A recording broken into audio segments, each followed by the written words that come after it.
All right, welcome to Muse's new conversation series about how we're all managing this new reality we find ourselves in. My name is Katrina Balog, and I'm the Director of Operations at Muse. We're an urban planning and community engagement firm in Chicago.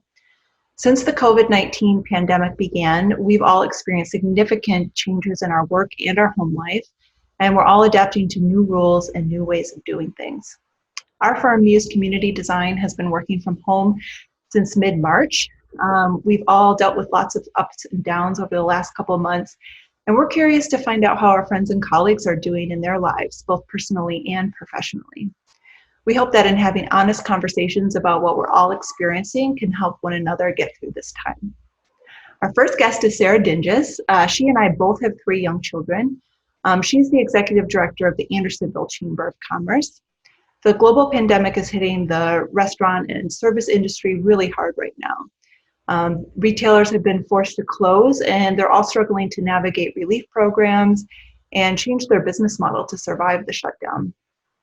Pre-shutdown, the award-winning Andersonville Chamber of Commerce produced numerous really well-attended events over the course of the year, like Midsummer Fest, like the Andersonville Wine Walk, and the Farmers Market. So we're curious to check in with Sara and see how she's doing, how the chamber's doing, and how their small businesses are doing. Okay. Well, welcome. Good to see you.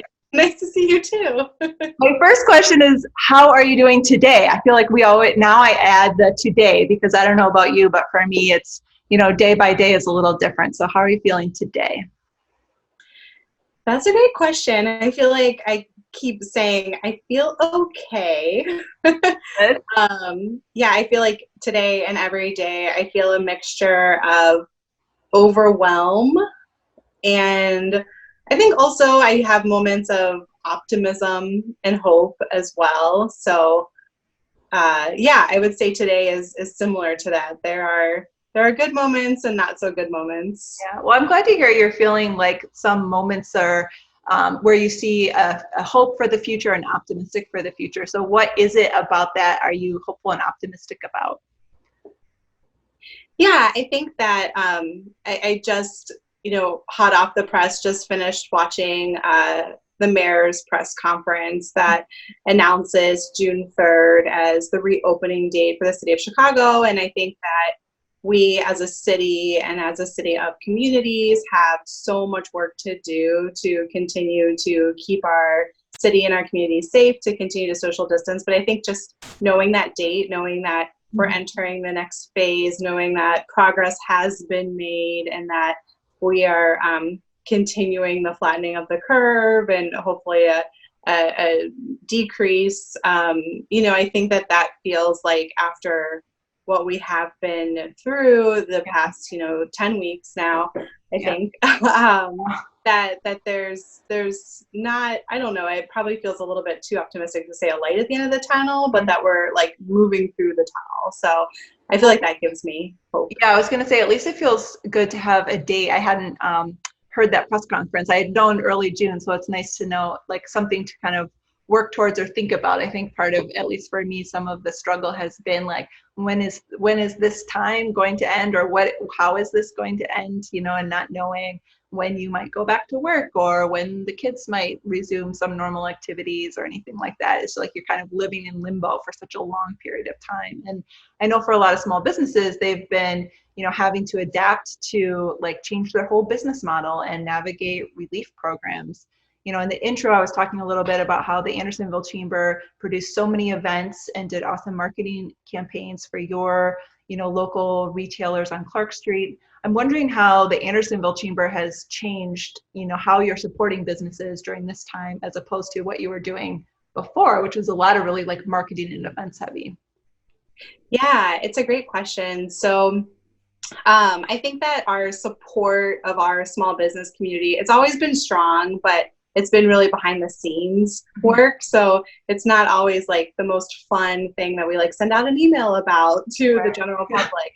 And but I think that work has been kind of at the core of everything we've been doing over the past 2.5 months. So starting on, I think it was March 15th was the shutdown of restaurants. we have been sending, almost a daily email to our entire business community. And chambers of commerces are membership organizations, but we decided from the get-go that we weren't just going to email members, but we were going to email, our membership network, which actually expands beyond geographic Andersonville, but also everybody in the community. So from that day, we have been sending out alerts, again, almost on a daily basis, just to share the information because it's rapidly changing.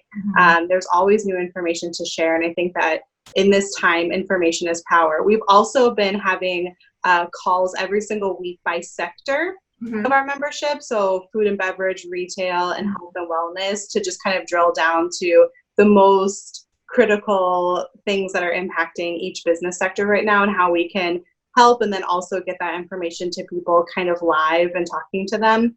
And we have always been an advocate for small business friendly policies. That has been kind of at the core of our mission, just because we've been a neighborhood of small businesses. And so our advocacy for keeping small businesses kind of front and center from a legislative perspective this entire time has been very busy.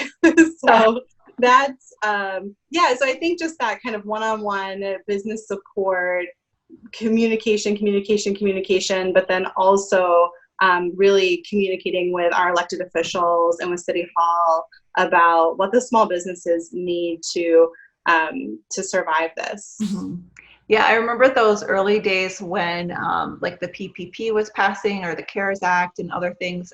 So we as a small business were navigating that as well. And the firm's founder, Courtney, and I would be emailing back and forth, like, did you see that article? Did you hear this? And I felt like the information was almost changing by the hour of trying to figure out, do we qualify? How are we going to do this? And get the application in. We were lucky to work with a local bank, Byline Bank, to help us through that process too. But I just remember those early days, you were saying, like daily emails where information felt like it was changing, every hour.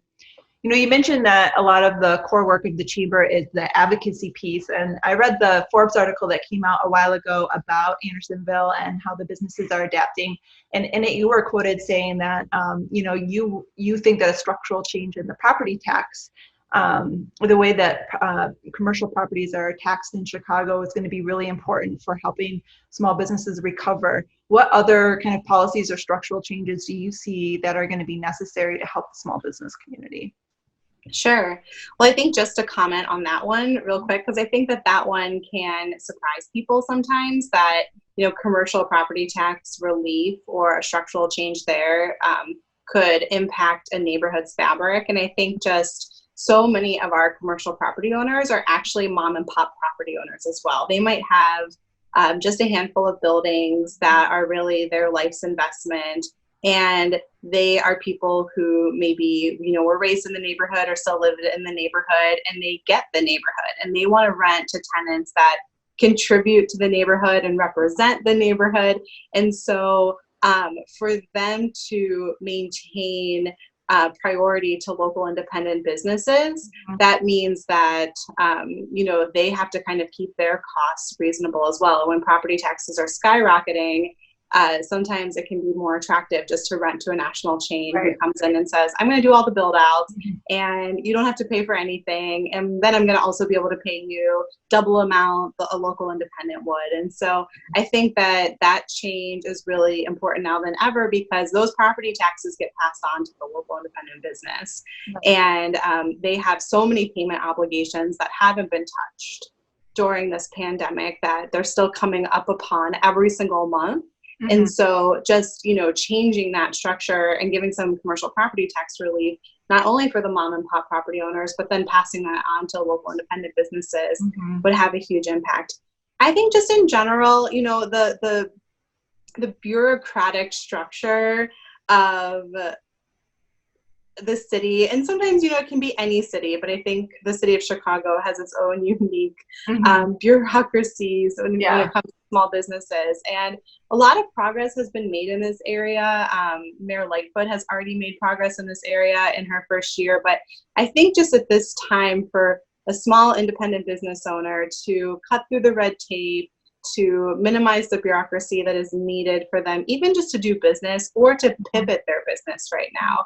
I feel like that is going to be a huge structural change. So we've been part of a coalition with many chambers for many years to advocate for the permitting of sandwich board signs along commercial strips, where you might see somebody advertising their business or saying if their business is on a side street around the corner, come this way. And just even the permission to put those signs out right now, especially with queuing or social distancing, it's kind of a no-brainer, but that's something that hasn't been approved in the city for many years and has been held up. So I think that those bureaucracies, those areas of red tape, right now, and you were just talking about the PPP, from Muse, and I think so many small business owners, not only have they had to pivot their entire business model and all of their business operations, but for a couple of weeks they had to be like their own accountant, their own lawyer, going through just mountains of legal paperwork and understanding all of those things. And so anywhere that they can have a streamlined process is, again, going to help with their survival right now. Do you feel like working with the city or, the state or other legislative bodies, because of the pandemic and the understanding that they are going to have to change the way that, or accommodate the new ways of doing business, that they're more open to kind of streamlining some of these policies? Like, you mentioned the sandwich board or, expanded outdoor dining or anything. Have you seen a little movement there? Or are you still kind of running up against some challenges in terms of how quickly the government can move to make these things happen? I think we are seeing movement. I think one thing that this pandemic has shown us is that when things need to change very quickly, there is the ability to change them very quickly. And the government, I think that local government is so important in this area because it's really on the ground and has the ability to make meaningful impact in people's lives. So I have seen, some changes. There's kind of small things like for the, I don't want to get in the weeds on it, but for the Illinois Liquor Control Commission, which oversees all of the rules and regulations in terms of purchasing any alcohol for a bar and restaurant, they changed their rule that said that you couldn't return products. And that rule's been on the books forever. And so for the first time, bars and restaurants had the ability to return products that they maybe purchased to stock their shelves for St. Patrick's Day. And then St. Patrick's Day never happened. I think we're seeing levels of government work collaboratively. I mean, in our area, our levels of government are really collaborative. They share an office. We know that they're great partners, but we've seen that even more so. I mean, people need state government right now, like they've maybe never needed to access it before. So, definitely seeing high levels of collaboration and communication there. So what are some of the interesting pivots you've seen from your businesses? I mean, the Andersonville business community, for those who aren't familiar, is made up of, mostly locally owned small business owners, bookstores and coffee shops and clothing retailers, and, spans the gamut. So what kinds of things have you seen the small businesses do that have been interesting in terms of response to how they're going to survive the shutdown, by new offerings or changing the way they're doing things? Yeah, so pretty much our entire restaurant and bar sector and our entire retail sector has had to pivot to online, curbside pickup, or delivery. I would say, some of our restaurants have gotten really creative in how they have. I know one of our restaurants that is a Mexican restaurant, Octavio. They were, for their meals, their takeout meals, including a roll of toilet paper. For the first couple of weeks, which was really cute, and it was wrapped up with something really witty on it. One of our retailers, Milk Handmade, she the past couple days over the weekend had a point and shop display in her front door. So had this really beautiful display that you could come up to and just point and make a purchase. Cool. Yeah, another retailer, Cowboys and Astronauts, they have a bunch of greeting cards, and on some of the holidays, so around Mother's Day and also around graduation, they just put all of the greeting cards on the window and said, just come grab a greeting card.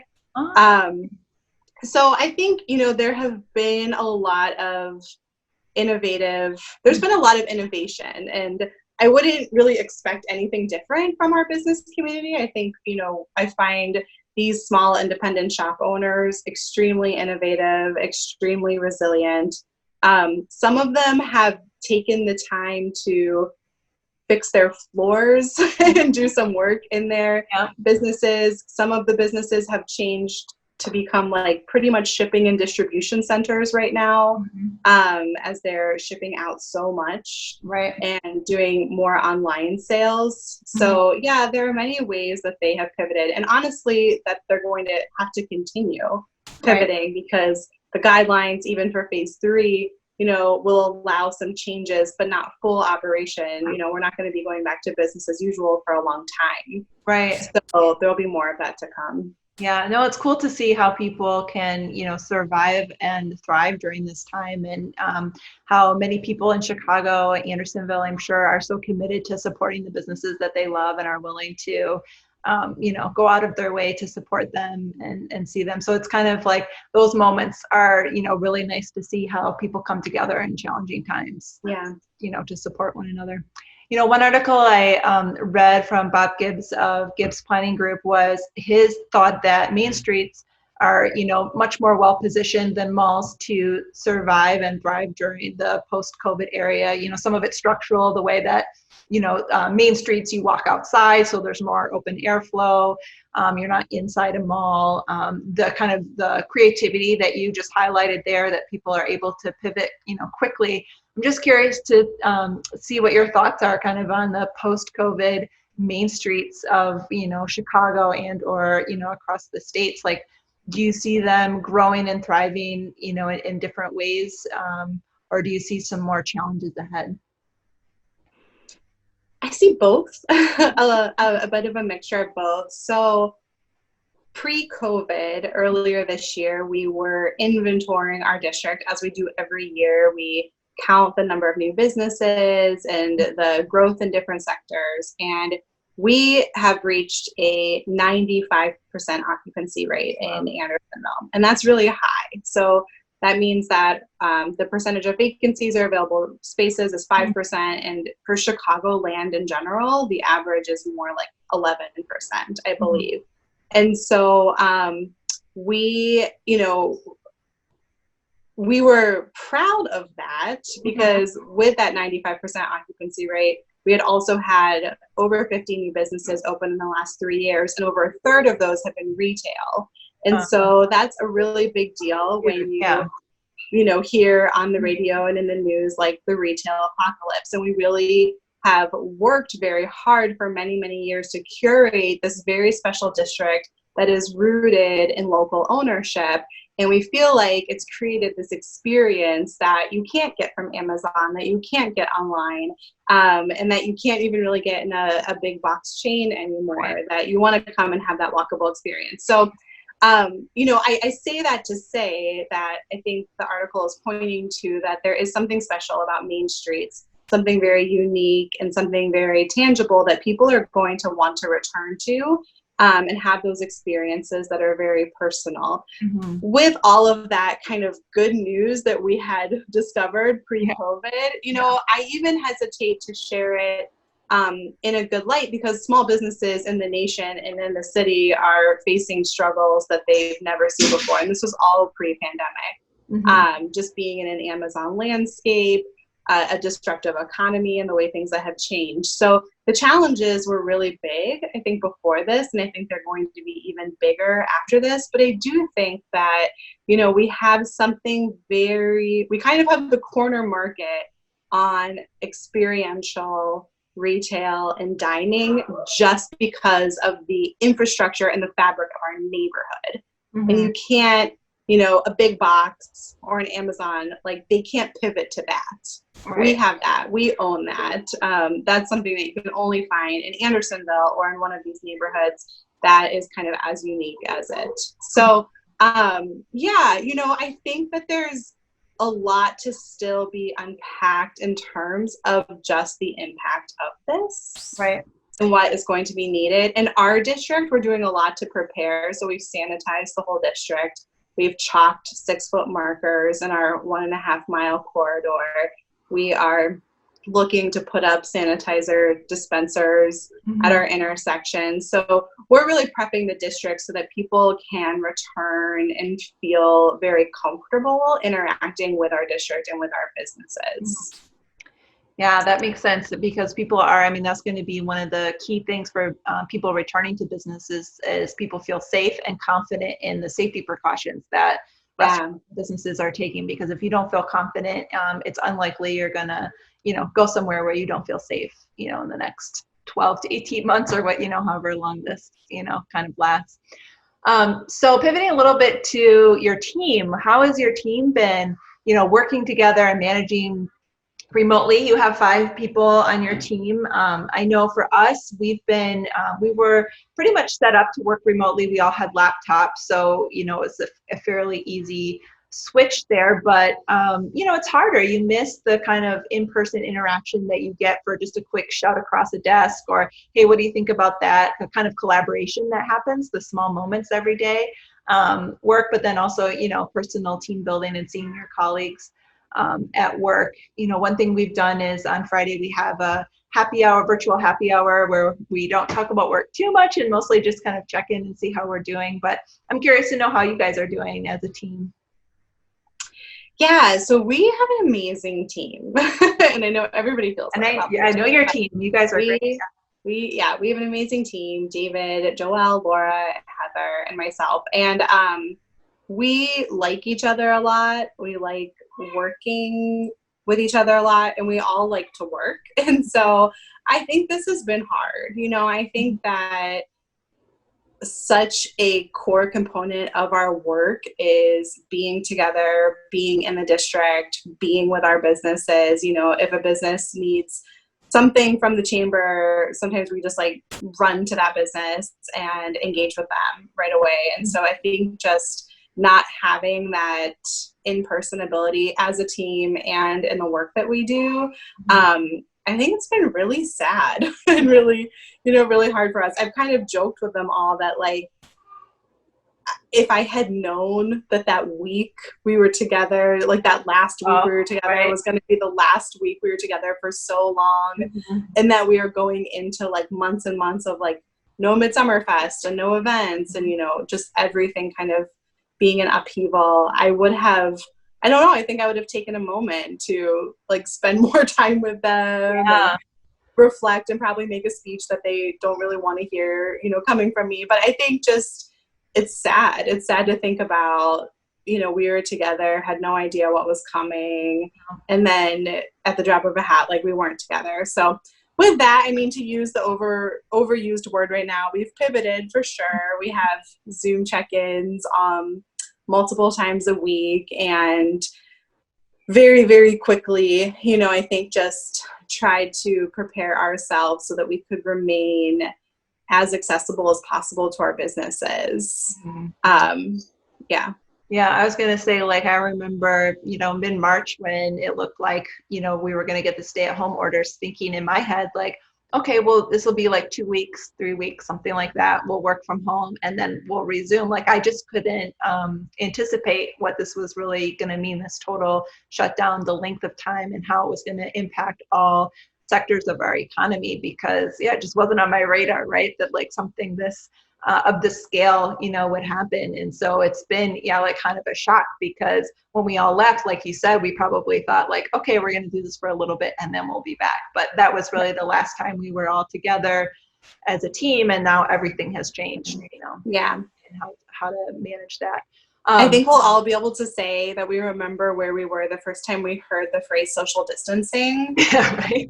I got a text. Part of the lexicon, right? Like, you can't. Yeah, I mean, I got a text from my husband who works in a large office building downtown and said we were just pulled into a conference room and we were told that 50% of our team has to work from home for the next 2 weeks for this thing called social distancing. And that was early March. They did it a couple weeks earlier. And I'm like, what does social distancing mean? But I think we're all going to remember kind of that moment where this thing was introduced to us, and now it's vernacular. Right. And it will, we'll have to kind of keep those habits up for probably years, to come, I'm sure. Yeah. A lot of the habits that we're developing. How are you guys managing at home? So you mentioned your husband, Peter. You guys are both working from home right now. You have 3 young children. How are you guys managing your day? You guys both have, busy and demanding jobs. How are you doing all of that? I mean, it's a disaster. I don't know. I think I wish I could say good things about it. There are so many levels to it. I know everyone's, in their own circumstance managing the best they can with family or maybe elderly loved ones or parents. We actually live in a 2-flat above Peter's parents. And so, we kind of have been quarantining as a building, but wanted to be very safe from the get-go just to protect them. And it's been hard. I have a large span of ages, so 7-year-old, a 3.5-year-old, and a 9-month-old. And so they're all in completely different stages. And our 7-year-old goes to Pierce, the neighborhood school in Andersonville, and just loves school. And so missing school, missing out on first grade has been there's a level of, grief there, I think.